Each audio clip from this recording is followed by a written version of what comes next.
olahraga ya.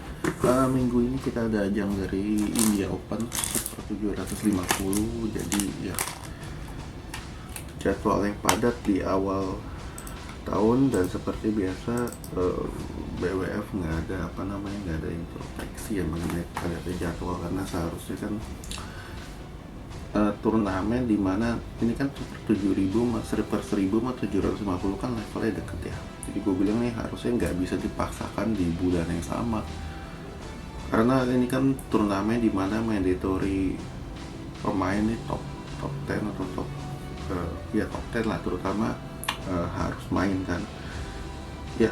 Dimana seharusnya ini kan diselipkan dengan dikombinasikan ya, Super 1000 dengan Super 500 atau Super 750 dengan Super 300. Itu kalau gue bilang lebih efektif juga. Untuk apa selain untuk penyegaran atlet, juga untuk lebih kepada memberikan jam terbang untuk pemain-pemain muda di setiap negara. Karena kalau gue bilang generasi sekarang ini hanya berkutat di China, sisanya gue bilang nggak merata untuk sekarang. Oke. Nah, dimana sekarang di ajang India Open ini ya, kembali kita gagal meloloskan wakil ke final. Walaupun kalau gue bilang dari segi pencapaian lebih baik, dimana minggu lalu di Malaysia Open kita semifinal nggak punya wakil, dan sekarang di semifinal kita punya 2 wakil, kembali dari tunggal putri dan tunggal putra.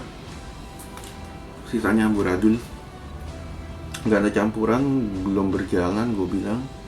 Ganda putra Fajarian itu kalau gue bilang berkali-kali itu udah harusnya dipecah, karena ya gue nggak melihat apa yang harus mereka dipertahankan lagi. Karena dari segi pencapaian gue bilang ini 2 pemain udah senior, dimana seharusnya mereka dipecah untuk memberikan masukan kepada pemain muda.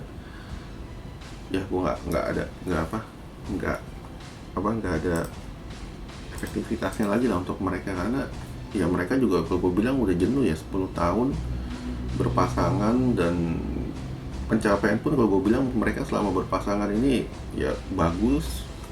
Juara All England 2 kali, ranking 1 dunia, medali perunggu kejuaraan dunia, medali perak Asian Games. Gue bilang itu udah cukup sebagai mereka pasangan, dan tugas mereka sekarang adalah PBSI memberikan porsi kepada mereka adalah para pemain muda, untuk pemain mudanya ini lebih diangkat. Dan ya lalu dari ganda putri gue juga belum melihat ada bibit lagi ya.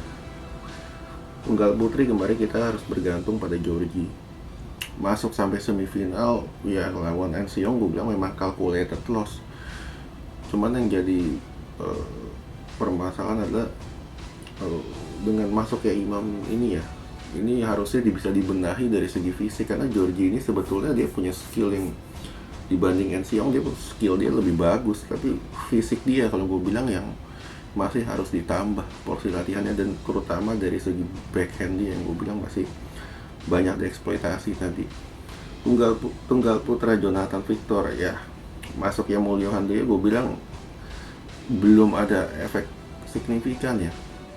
Nanti juga dia baru 2 turnamen, dan ya tadi ketemu Axelsen, gue bilang ya permasalahannya Jonathan masih belum selesai fokus. Itu yang kalau gue bilang, dimana fokus itu salah satu kunci juga, dimana dia ingin menjadi ranking 1 dunia. Dan kalau gue bilang salah satu permasalahan dia nggak bisa jadi ranking 1 ya fokusnya ini, dia sering hilang di tengah turnamen.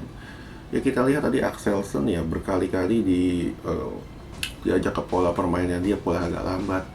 Ya memang dia beberapa kali pun juga keikut, berapa kali hilang poin juga, sering juga hilang poin. Tapi ketika dia mengajak main cepat, nah si Nathan ini nggak bisa narik lagi. Dan itu terjadi di game kedua, dimana sebetulnya dia punya momentum, poin 12 sama, Axelsen main cepat, selesai. Set ketiga pun juga sama. Sampai interval sebetulnya kita punya momentum, tapi selepas interval hilang fokus, selesai. Dan ini kalau gue bilang bukan dari segi teknik ya, kalau gue bilang dari segi teknik dia udah cukup, kecuali lob ini memang masih menjadi permasalahan bagi tunggal putra saat ini ya, baik Jonathan, Ginting.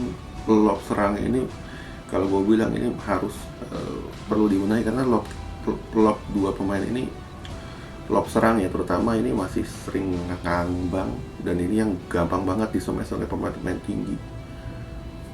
Dan ya harusnya minggu depan Indonesia Super 500 nggak banyak pemain top yang turun, dan tantangan selanjutnya ya ada di Asia All England nanti bulan Maret. Oke.